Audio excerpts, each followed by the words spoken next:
Remember when Meryl Streep terrified an entire office with nothing but a whisper and a look? Miranda Priestly, the cerulean speech. None of it happened the way anyone planned. Today, we're counting down 20 weird facts you never knew about The Devil Wears Prada. Number 20. You know the scene. Miranda Priestly stands in the accessories closet, glances at Andy's blue sweater, and proceeds to dismantle her entire worldview in under 2 minutes. The cerulean monologue carries the unmistakable ring of insider authority. Here's the thing. Screenwriter Aline Brosh McKenna wrote the whole thing at a Starbucks just days before filming. The scene had been cut from earlier drafts and was genuinely at risk of not making the final film. The speech originally centered on a plaid skirt with a Vivienne Westwood angle. It evolved into a blue sweater when McKenna realized Miranda would never simply say blue. She sent Meryl Streep a list of shade options, including lapis and azure. Streep picked cerulean. Every fashion reference in the finished speech, the Oscar de la Renta gowns, the Yves Saint Laurent military jackets, is entirely invented. McKenna confirmed it plainly. A lot of the fashion stuff I just made up because none of it was going to be real. It just sounded real. When fashion industry critics pushed back, director David Frankel responded, "When they make their movie and it makes $325 million worldwide, they can do it however they want." Knowing it is fiction makes Miranda's power feel even more constructed and deliberate. Getting anything made on this production required fighting battles most audiences never knew about, starting with the screenplay itself. Number 19. Andy's arc feels inevitable in hindsight. The fumbling outsider who slowly sees the world as Miranda sees it, who crosses a line she cannot uncross, and who finally walks away before it is too late. The Devil Wears Prada spent years in development at 20th Century Fox, burning through multiple writers before anyone figured out what the film was actually supposed to be. Fox bought the film rights in 2003 before the book was even finished. Executive Carla Hacken saw only the first 100 pages and an outline, and committed immediately. Peter Hedges wrote the first draft and stepped away. Paul Rudnick worked on Miranda's scenes. Don Roos did a full rewrite. Early drafts were described as too mean-spirited and satirical, with Andy obsessed with revenge, rather than genuinely struggling with her own ambitions. Fox executive Elizabeth Gabler identified the core problem. The book didn't have a strong third act. Aline Brosh McKenna was hired around Thanksgiving 2004 and delivered her first draft in approximately 1 month. Her framing, a Faust story, a Wall Street for ladies. The entire Paris Fashion Week climax, Miranda sacrificing Nigel to protect her own position, was invented for the film and does not exist in the novel. A fashion industry source gave McKenna a note that changed the entire tone. The people in this movie are too nice. No one in that world is nice to each other. But filling it with the right cast would prove just as difficult. Number 18. Watching Anne Hathaway as Andy, it is almost impossible to imagine anyone else in the role. She brings exactly the right combination of intelligence, warmth, and quiet desperation that the character demands. The studio, however, spent a long time imagining someone else entirely. Director David Frankel confirmed that Fox's first choice was Rachel McAdams, coming off the back-to-back cultural moments of Mean Girls and The Notebook. They offered her the role 3 times. Frankel's words, "The studio was determined to have her, and she was determined not to do it." McAdams had taken a deliberate step back from Hollywood and later said the role wasn't quite jiving with my personality. After McAdams, the studio pursued Scarlett Johansson, Natalie Portman, Kate Hudson, and Kirsten Dunst, among others. Hudson later admitted on Capital FM, "It was a timing thing. When I saw it, I was like, ugh." Hathaway revealed in 2021 on RuPaul's Drag Race that she was the 9th choice for the role she would make iconic. She did not formally audition. Instead, she traced the words "hire me" in the sand of a Zen garden sitting on Fox executive Carla Hacken's desk and left it for her to find. Getting Hathaway actually cast ultimately required a phone call from the most powerful person on set. That story belongs at the top of this countdown. For now, filling the roles around Andy proved just as complicated, especially for the film's most beloved supporting character. Number 17. Emily Charlton is one of cinema's great comic creations, withering, status-obsessed, and devastatingly precise with every insult she delivers. Emily Blunt plays her with such effortless superiority that it is hard to imagine a version of this film where someone else occupies that space. She was on the Fox lot for a completely different reason. Blunt was there auditioning for Aragon, the 2006 fantasy film. A casting agent spotted her between appointments and grabbed her for a quick tape reading for The Devil Wears Prada. She was rushing to catch a flight back to London, wearing jeans and flip-flops, and read the lines in her natural British accent, despite the character being written as American. Over 100 actresses had formally auditioned for the role. Blunt's impromptu tape beat all of them. Frankel wanted to cast her immediately. The studio required one more meeting and asked her to dress more stylishly. She did not get Aragon. Sienna Giori was cast instead. At the first table read, screenwriter Aline Brosh McKenna heard Blunt's British delivery and pulled her aside immediately. Together, they went to a coffee shop and worked through the entire script, peppering it with Britishisms that gave Emily her distinctive voice. McKenna's reaction: "I freaked out realizing how funny she was when she read it with her accent." Every clipped British insult in the finished film is the product of that session. The next key cast member had even less time to prepare. Number 16. Nigel is the film's moral compass, dressed in head-to-toe fashion. Sharp, warm, impossibly stylish, and the person who tells Andy the truth she does not want to hear. Stanley Tucci plays him with such precision that it feels like he lived the role for months. He had 72 hours. Tucci agreed to play Nigel 3 days before shooting began. This was not for lack of trying on the production's part.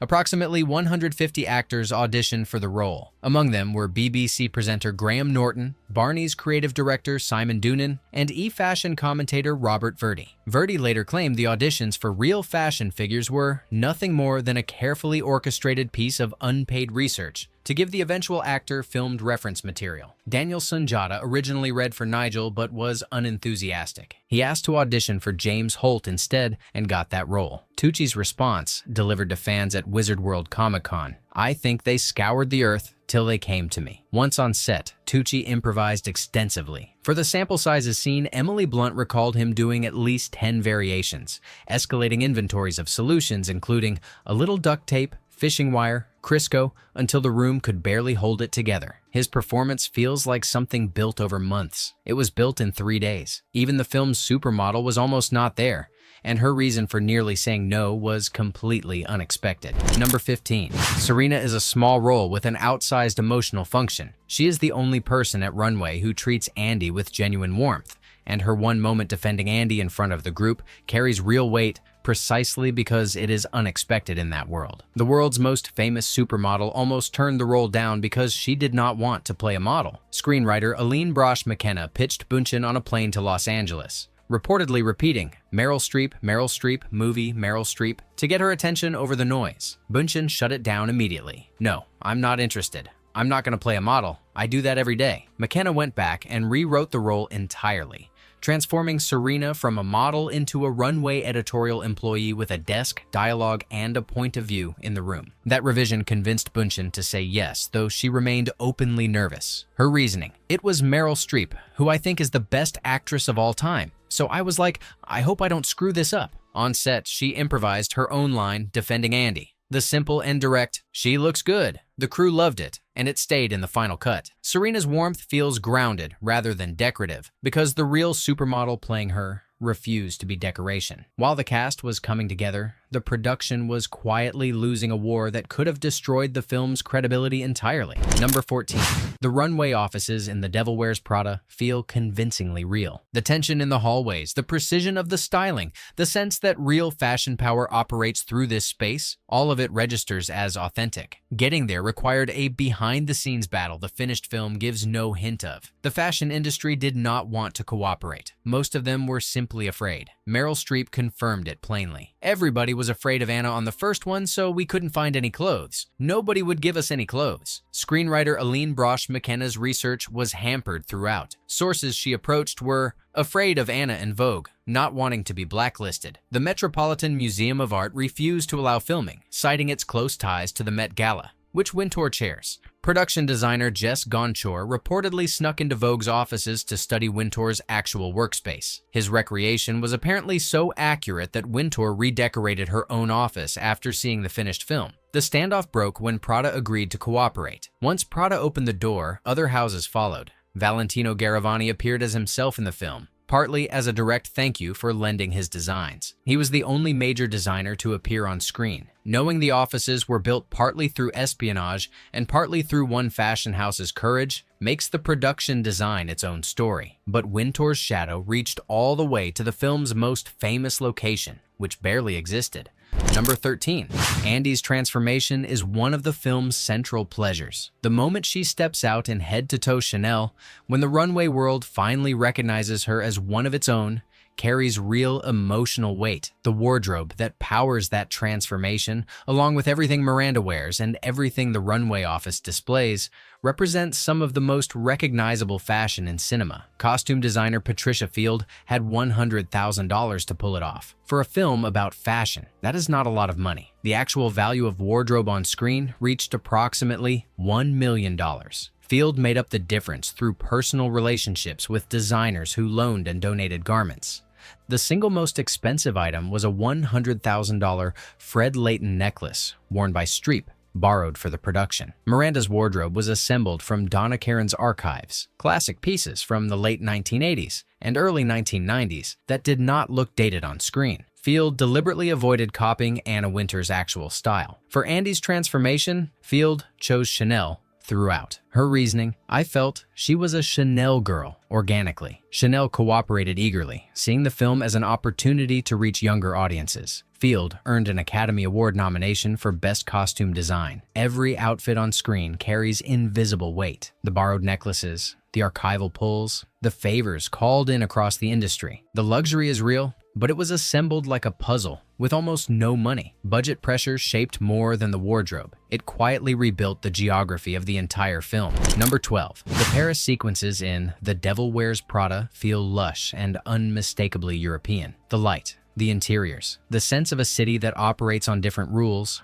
all of it reads as authentic location work. Most of it was filmed in Manhattan. The production budget of $35 to $41 million was stretched thin, and sending a full crew to France for extended shooting was not financially viable. Only a skeleton crew traveled to Paris for establishing shots and key exterior moments. The Hotel Plaza Athénée suite, where Andy finally sees Miranda stripped of her armor, without makeup, quietly facing the collapse of her marriage, that was the presidential suite at the St. Regis Hotel in New York.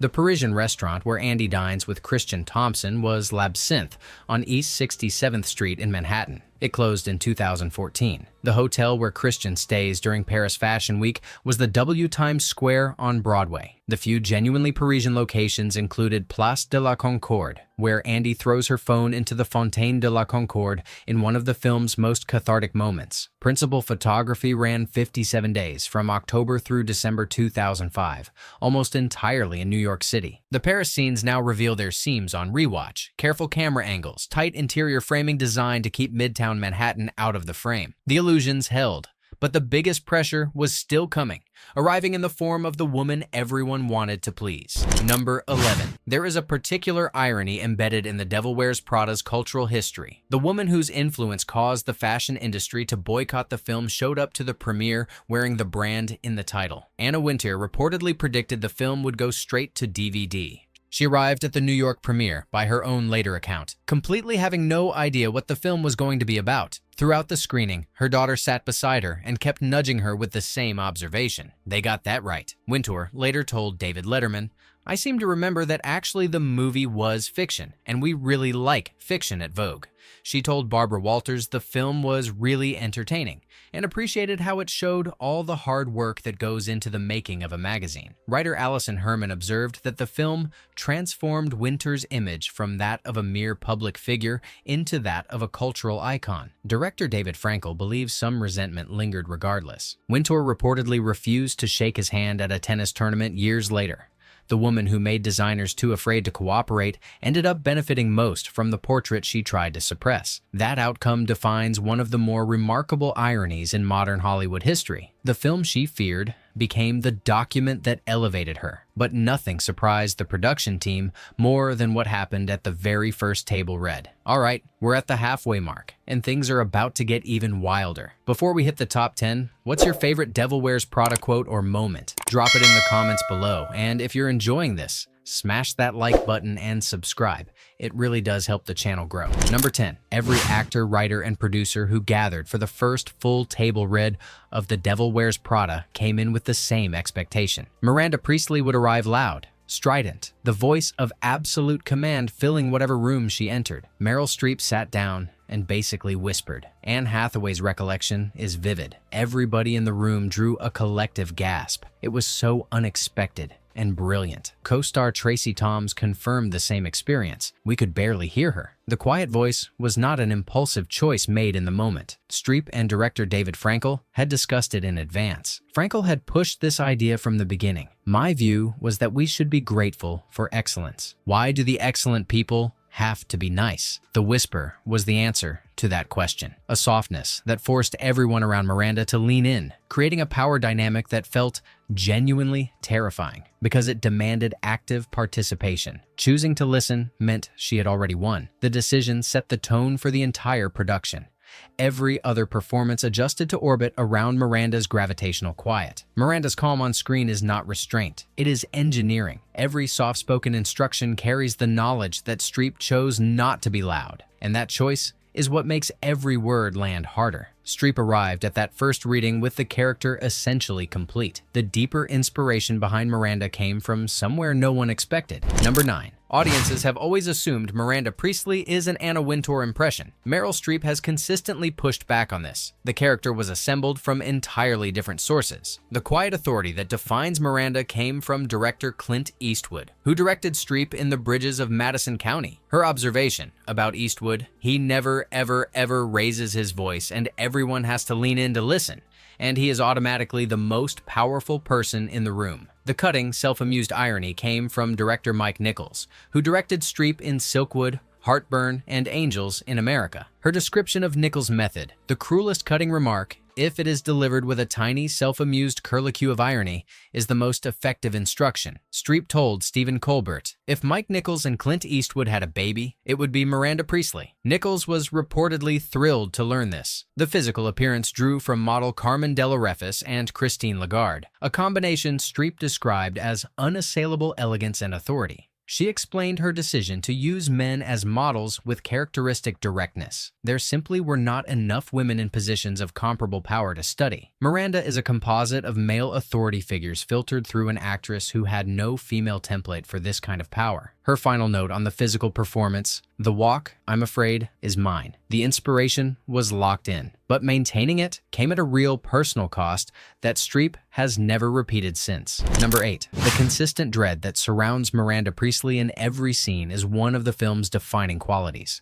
Other characters contract when she enters. Conversations stop. The entire temperature of a room shifts. That effect did not come purely from scripted authority. Meryl Streep stayed in character between takes for the entire 57-day shoot. This was, reportedly, the first and last time she attempted method acting. On her first day, she told Anne Hathaway, "I think you're perfect for the role. I'm so happy we're going to be working together." Then she added, "That's the last nice thing I'll say to you." She kept that promise. While the rest of the cast bonded and socialized during breaks, Streep was alone in her trailer. Her own account: "It was horrible. I was miserable in my trailer. I could hear them all rocking and laughing. I was so depressed." Emily Blunt confirmed. She said it was one of the first times she's tried method acting. The isolation created genuine unease in Hathaway that translates directly to screen, and Andy's anxiety around Miranda was not entirely performed. Hathaway later offered a nuanced reading. "I knew that whatever she was doing to create that fear I appreciated because I also knew she was watching out for me." Streep's verdict on method acting was unambiguous. She has not used the approach on any subsequent film. The tension between Miranda and Andy is a record of real emotional distance that Streep deliberately maintained and then regretted. Number 7. Gird your loins. Stanley Tucci delivers the line as Nigel rushes through the runway offices to warn everyone that Miranda has arrived, and it has become one of the film's most enduring quotes. It was not in the original script. Director David Frankel kept offering options for Tucci to try during the shooting of that scene, searching for the right combination of urgency and theatrical flair. "Gird your loins" was among several suggestions. Tucci himself contributed an alternative that the room loved but could not use. He recalled, "That was one I made up, but every time we laughed, PG-13 standards ruled it out." Tucci improvised throughout the entire production. For the scene where Nigel attempts to squeeze Andy into runway's sample sizes, Emily Blunt recalled watching him run through at least 10 variations, escalating inventories of solutions including a little duct tape, fishing wire, Crisco, building each time until the crew could barely maintain composure. Gisele Bündchen contributed her own unscripted moment, the simple, "She looks good," defending Andy, which the production loved and kept in the final cut. Hathaway watched all of this in a state of genuine awe. "I was just like this kindergartner who was like, how are they all so good?" The rapid-fire wit of the runway office scenes was partly manufactured in real time by performers who trusted each other. While Tucci was inventing lines, another cast member was doing something even more fundamental, rewriting who her character actually was. Number 6. Emily Charlton's withering Britishness feels inseparable from the character. The precision, the barely contained disdain, the way she can dismiss someone with 3 words and a gesture. Emily Charlton was written as American. Blunt insisted on playing her British, and that single choice transformed the entire role. At the first table read, screenwriter Aline Brosh McKenna heard Blunt's British delivery and was so struck that she pulled her aside immediately afterward. Her reaction: "I freaked out realizing how funny she was when she read it with her accent." The two of them went to a coffee shop and worked through the entire script together, peppering it with Britishisms that gave Emily her distinctive voice and the dry superiority that defines her. Blunt also invented physical comedy throughout the process. The hand-flapping gesture that Emily deploys so effectively was something she stole from watching a mother scold her child in a supermarket. Her explanation: "I guess I steal from people I meet." Blunt later said of the film, "It will be the movie that changed my life." Hathaway's response to watching Blunt work was equally direct. "I've never witnessed a star being born before. That's the first time I watched it happen." Every withering Britishism is the product of a coffee shop rewrite session between an actress and a screenwriter who found something better than what was on the page. But the most consequential creative interventions came from one person, and they saved Miranda from becoming a cartoon villain. Number 5. The Devil Wears Prada, without its 2 most revealing Miranda scenes, would be a fundamentally different film. The cerulean monologue, where Miranda explains why fashion matters with quiet, devastating precision, and the Paris hotel room scene, where she sits without makeup facing the collapse of her marriage. These 2 moments separate Miranda Priestly from a standard movie villain. Without Meryl Streep's direct intervention, both of them were at risk of not making the final cut. The cerulean speech had been cut from an earlier draft of the screenplay. Streep asked to have it restored and expanded. She wanted a scene where Miranda articulated why the world she had built actually mattered, not simply why Andy was wrong for dismissing it. The hotel room scene was Streep's push to show the cost of Miranda's power, the human being behind the armor paying a price the armor was supposed to prevent. She told screenwriter Aline Brosh McKenna early in the process, "Give her more fangs." Paradoxically, that meant doing and saying less, being, as she put it, the calm within the storm. Director David Frankel aligned completely with this instinct. "My view was that we should be grateful for excellence. Why do the excellent people have to be nice?" The 2 scenes that make Miranda a fully realized human being exist because one actress fought for them. Streep also changed a single word in the script, and it fundamentally altered who Miranda Priestly is. Number 4. There is a line near the end of The Devil Wears Prada that functions as the film's thesis statement. Miranda, in the car with Andy in Paris, makes her case for why the world of runway is not something to be ashamed of. The original script read, "Everyone wants to be me." At the first table read, Meryl Streep changed it to, "Everyone wants to be us." One word. The reasoning, confirmed by screenwriter Aline Brosh McKenna. "I don't think Miranda is very vain. Miranda has a sense of, it's about this world." McKenna's immediate response when she heard the change: "That's it. The shift from me to us moved Miranda from narcissist to true believer." She is not defending herself. She is defending an industry, a standard, a way of seeing the world that she has given her entire life to maintaining. That reframe makes her argument with Andy about values rather than ego. The revised line stayed in every subsequent draft and became one of the film's defining moments. It also makes Miranda significantly more difficult to dismiss. A narcissist can be pitied and moved past. Someone who believes this deeply in something larger than herself is more complicated. Streep found that distinction instinctively at a table read, in a single word change, before the cameras had rolled once. That one word shifted the entire moral architecture of the film. But before any of this could happen, the entire production nearly collapsed over money. Number 3. The finished film carries such an air of inevitability that it is easy to forget how close it came to never being made at all. The Devil Wears Prada was not greenlit until Meryl Streep committed to the project, and Streep almost did not commit. Fox's initial offer was approximately $2 million to play Miranda Priestly. Streep's assessment of that offer told Variety, "The offer was, to my mind, slightly, if not insulting, not perhaps reflective of my actual value to the project. At 55, she decided this time was different. She had her goodbye moment with the project. The studio doubled the offer to approximately $4 million. Her reflection on the negotiation: I had just learned at a very late date how to deal on my own behalf. The stakes of that decision were existential. Without Streep, the film likely does not get made. Producer Wendy Finerman recalled colleagues questioning the casting even after Streep agreed. Her account: I had people call me up and say, "Are you out of your mind? She's never been funny a day in her life." Finerman's defense: she has been funny and they were wrong, but this was clearly a different kind of role for her. Every frame of the finished film carries the knowledge that the production hinged on a salary negotiation between a 55-year-old actress and a studio that underestimated her. Streep stayed, but locking in her co-star required one more act of personal intervention. Number 2. The Miranda and Andy dynamic is the film's beating heart. Everything radiates outward from the gravitational tension between those two performances. Miranda's icy authority meeting Andy's desperate warmth.